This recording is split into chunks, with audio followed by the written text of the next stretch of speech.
Miles Morales is headed for a reckoning with Ultimatum, his evil 616 universe counterpart. How will it all shake out? Well, let's hop into the pages of Miles Morales Spider-Man issue number 19 and 20 and find out together, shall we? Alrighty then, so before we get to the main event, we actually have some stray leftover stuff from the Outlawed event happening in Champions to deal with. Gank and a bunch of Miles' other friends from school had been arrested by Cradle. Luckily, their good friend the Congresswoman, who we had actually seen a couple arcs ago, calls in a favor with Captain America. See, look, Spider-Man and him just didn't team up just because of nothing, they were building up to this. Cap shows his support for the Young Hero movement and manages to throw around enough of his political weight to get the kids released. In fact, he gives a very nice speech wherein he basically says, you know what, you kids are alright, I think America's in good hands. Your parents will probably be a little mad you got arrested though, but don't worry, I'm gonna drive you home and I'm sure they'll forget all about it. Now back over with Miles, you'll recall at the end of the previous issue he had been jumped by a clone of himself and recaptured by the very creepy Assessor. It seems that this guy had used all the knowledge he gained pushing Miles and forcing him to complete a number of tests during their last meeting to create some brand new clones, but not good clones a la the Jackal, kinda crappy one-day clones.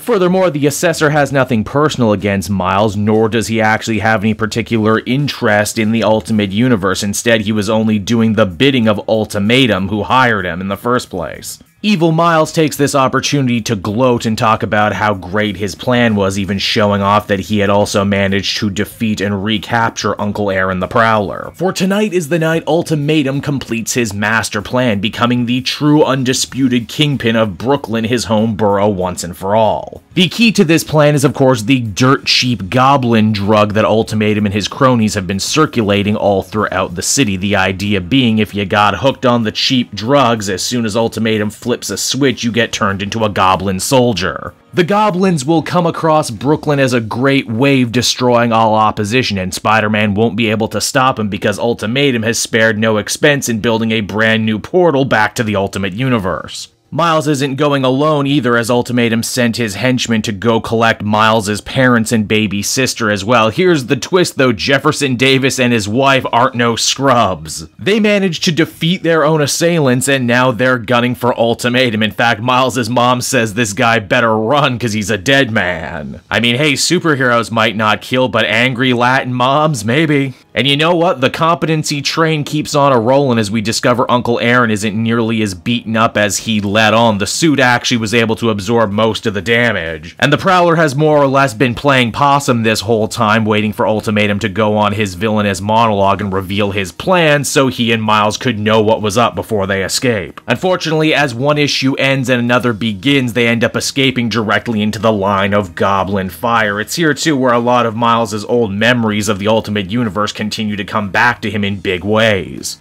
And one of those memories just so happens to be his hatred of the Ultimate Green Goblin. He can't exactly remember all the specifics as to why, but he knows he's officially done with this dude and is ready to give him the biggest beatdown of his life. Now in the city, things are really truly going nuts right now. Ultimatum's signal has gone out, and because of that, a bunch of regular Brooklyn folk are turning into goblin monsters. It's also here all these different stories start dovetailing with one another. Captain America and his convoy of kids come under attack by goblins, and naturally Steve is ready to stand his ground and fight the good fight. Their fight ends up crossing paths with Jefferson and his wife, and it's here Cap actually drops reference to the fact that he actually knew Jefferson briefly back when he was an agent of S.H.I.E.L.D. Isn't that kind of fun? But wait, we're still not done. There's still more cavalry to come on in and give Miles a helping hand. We got Starling, granddaughter of the Vulture, as well as Bombshell. Clearly this takes place before they're arrested in the events of Outlawed, but it's cool to see them back here and now, knowing their own connection to the Miles Morales story.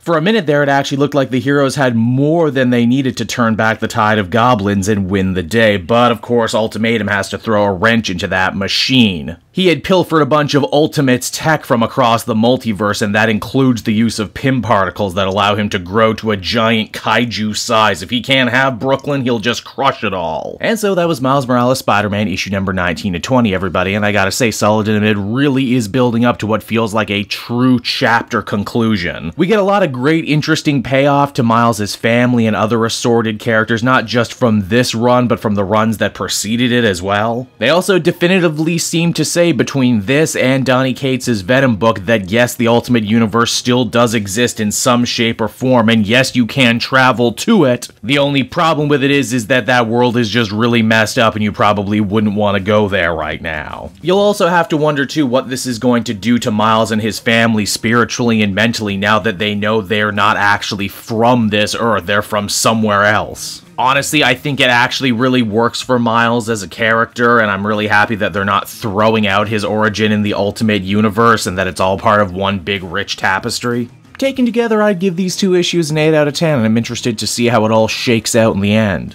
Hey there everyone, Kate Joel again, and I just want to thank you so much for watching to the end of the video. It means a lot to me. And hey, if you enjoyed the book I covered in this issue and want some comics of your own, might I recommend Book Depository? It's my #1 place for shopping for comic book trades. You get a great price, and if you use my link down in the description, you'll actually be helping me out at the same time. You get something, I get something, everybody wins, right? So until next time everyone, I've been Joel, and I will see you in the next video. Bye-bye.